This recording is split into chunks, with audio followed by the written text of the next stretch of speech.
उस आदमी ने बाकी सभी कैदियों के सामने ही जेल से भागने की तैयारी कर ली। हालांकि लोहे को काटने की आवाज बहुत तेज आ रही थी, फिर भी उसे यह डर नहीं था कि गार्ड उसे सुन लेंगे, क्योंकि उसके साथी कैदी वहीं पार्टी कर रहे थे। वे गाना गा रहे थे और नाच रहे थे ताकि काटने की आवाज दब जाए। जैसे जैसे वह तेजी से काम करता गया, वैसे ही गानों की आवाज भी और ज्यादा ऊंची होती गई। तभी जेल अधिकारी निरीक्षण के लिए सेल में पहुंचा और उसी समय आदमी ने फर्श में एक बड़ा छेद काटना पूरा कर लिया था। एक साथी कैदी ने अधिकारी का ध्यान भटकाने के लिए एक मैगजीन निकालकर उसे दिखानी शुरू कर दी और मौके का फायदा उठाकर वह आदमी तुरंत उस छेद में घुस गया। उधर एक और कैदी भागने का नाटक करते हुए बाहर के आंगन में गया। 2 मीटर ऊंची कंटीली तार की बाड़ पर चढ़ गया। इसका उद्देश्य था कि गार्डों का ध्यान उसकी ओर जाए और असली आदमी को भागने का मौका मिल जाए। लेकिन शोर सुनते ही जेल अधिकारी को तुरंत कुछ गड़बड़ का एहसास हो गया और उसने अपने आदमियों को पुलिस कुत्तों के साथ दौड़ाने का आदेश दे दिया। तब तक आदमी काफी दूर निकल चुका था। वह एक फॉर्म पर पहुंचा और कुल्हाड़ी की मदद से पैर में बंधी जंजीर का ताला तोड़ दिया। पुलिस कुत्ते उसकी गंध न पकड़ सके, इसलिए उसने जमीन पर मिर्च पाउडर फैला दिया। यह सब करने के बाद वह वहां से जल्दी से भाग गया।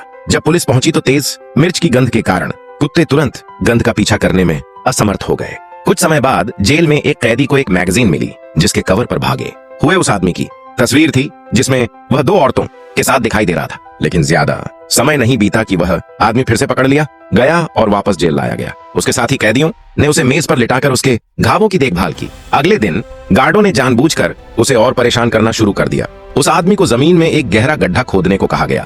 पूरे दिन की कड़ी मेहनत के बाद वह थककर चूर हो गया था, लेकिन गार्ड के आदेश को नकारने की हिम्मत नहीं हुई। वह जानता था कि मना करने पर उसे और यातना दी जाएगी। किसी तरह उसने गड्ढा पूरा किया। तब दूसरे गार्ड ने तुरंत आदेश दिया कि अब इसे वापस भर दो। आदमी ने बहस नहीं की, क्योंकि वह समझ गया था कि यह सब उसकी भागने की कोशिश की सजा है।